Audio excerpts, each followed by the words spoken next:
नमस्कार। आज हम अध्ययन करेंगे प्रतिरोधों का संयोजन, श्रेणी क्रम एवं समांतर क्रम संयोजन। The combination of resistance in series and parallel. सबसे पहले श्रेणी क्रम संयोजन। श्रेणी क्रम संयोजन में प्रतिरोधों को इस प्रकार से जोड़ा जाता है कि पहले प्रतिरोध का दूसरा सिरा दूसरे प्रतिरोध के पहले सिरे से जुड़ता है, दूसरे प्रतिरोध का दूसरा सिरा तीसरे प्रतिरोध के पहले सिरे से जुड़ता है और इसी क्रम में आगे प्रतिरोधों को जोड़ा जाता है। इसी के ऑर्डर में रेजिस्टेंस को कनेक्ट किया जाता है।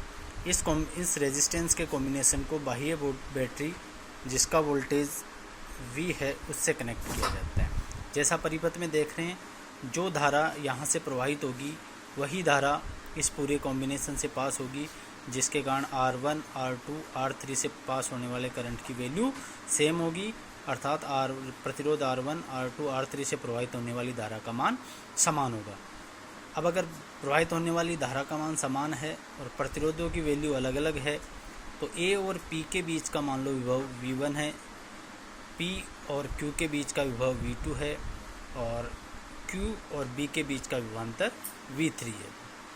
तो जैसा कि पता है कि प्रत्येक प्रतिरोध से समान धारा प्रवाहित हो रही है, इसलिए V1 equals to IR1, V2 equals to IR2 और V3 इक्वस टू IR3 होगा। जैसा कि परिपथ में देख रहे हैं, बिंदु A और B को बाह्य वोल्टेज V से कनेक्ट कर रखा है। यदि परिपथ के बिंदु A व B के मध्य आरोपी विभवांतर V है तो V बराबर V1 plus V2 plus V3 होगा। और यहाँ से अब V की वैल्यू मान लो कि इस जो कॉम्बिनेशन है उसका equivalent resistance RS, resistance in series या तुल्य प्रतिरोध RS है, तो V इक्वस टू क्या होगा I इंटू RS। अब यहाँ से V की वैल्यू I इंटू RS रख दी, V1 की value I into R1, V2 की वैल्यू I इंटू R2 और V3 की वैल्यू I इंटू R3 रखने पर यहाँ से R सब में I कॉमन आ जाएगा, तो RS equals to R1 plus R2 plus R3।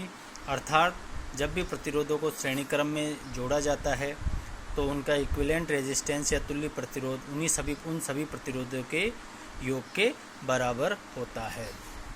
अगला टॉपिक, प्रतिरोधों का समांतर क्रम संयोजन, पैरेलल कॉम्बिनेशन ऑफ रेजिस्टेंस। जब भी रेजिस्टेंस या प्रतिरोधों को समांतर क्रम में जोड़ा जाता है तो उनका पहला सिरा किसी उभयनिष्ठ बिंदु A से जोड़ते हैं और दूसरे सिरे को किसी कॉमन पॉइंट B से कनेक्ट करते हैं और इसको बाह्य बैटरी जिसका वोल्टेज है V से कनेक्ट किया जाता है। अब बिंदु A और B के बीच का विभवांतर V है, अर्थात R1, R2, R3 तीनों का वोल्टेज सेम होगा, लेकिन अलग अलग रेजिस्टेंस होने के कारण इसमें प्रवाहित होने वाली धाराओं का मान भिन्न भिन्न होगा। मान लो R1 से प्रवाहित होने वाली धारा I1 है, R2 से प्रवाहित होने वाली धारा I2 है और R3 से प्रवाहित होने वाली धारा I3 है। अतः I कितने भागों में विभाजित हो जाएगी? 3 भागों में, और I equals to I1 plus I2 plus I3 होगी। अब ओम के नियम से हमें पता है कि V इक्वस टू IR होता है, तो यहाँ देखो V है, तीनों का वोल्टेज V है, तो V equals to I1 R1 लिख सकते हैं, I2 R2 लिख सकते हैं, I3 R3 लिख सकते हैं, या हम लिख सकते हैं I1 equals to V upon R1, I2 equals to V upon R2, I3 equals to V upon R3। अर्थात I equals to I1, I2, I3 की वैल्यू इसमें पुट कर दें तो I equals to V upon R1 plus V upon R2 plus V upon R3 होगा। यहाँ से V common ले लें तो I equals to 1 upon R1 plus 1 upon R2 plus 1 upon R3 होगा।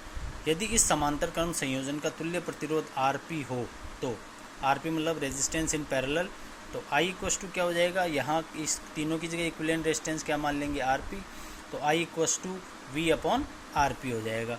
तो I की वैल्यू यहाँ इस इक्वेशन में पुट कर दें V अपॉन RP, तो V upon RP equals to V 1 upon R1 plus 1 upon R2 plus 1 upon R3 होगा। यहाँ V से V कैंसिल हो जाएगा, तो 1 upon RP equals to 1 upon R1 plus 1 upon R2 plus 1 upon R3। अर्थात समांतर क्रम संयोजन में तुल्य प्रतिरोध का व्युत्क्रम सभी प्रतिरोधों के व्युत्क्रमों के योग के बराबर होता है। धन्यवाद।